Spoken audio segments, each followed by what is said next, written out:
Hello guys, kay tag-init naman sad. So, unsa atong buhaton, magbuhat ta og mango graham ice cream.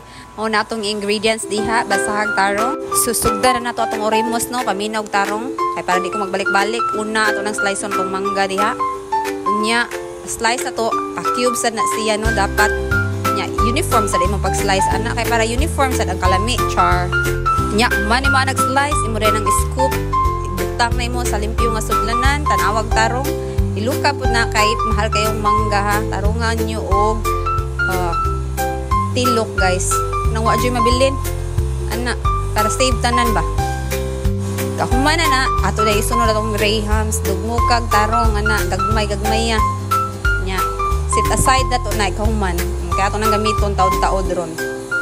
Dayon, hindi ka mag-andam ka og limpyo nga dako kayo mga bowl dira imo na isud ang nimuang durin diha o unsa nga condense imong gamiton isunod ang all purpose cream na isagol nagtarong ana inganaon na jud na siya kahuman gamit kag hand mixer or electric mixer ba diha dapat tarungon sa nimong mix dapat maka-volume jud siya guys kay aron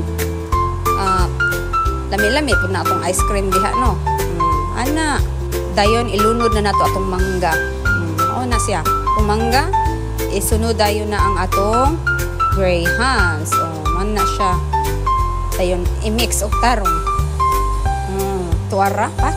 Nya, i-transfer na nato sa limpyo nga sudlanan. No? Nato isud sa refrigerator. No? Dapat limpyo yun na siya.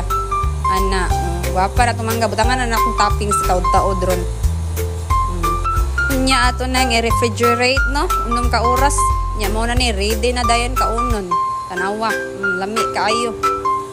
Unya ayaw sa day mo kalimot og subscribe sa akong YouTube channel no kay napud taon ta YouTube channel ayaw kalimot sige ana. Thank you di ay kaayo sa pagtan-aw sa akong video.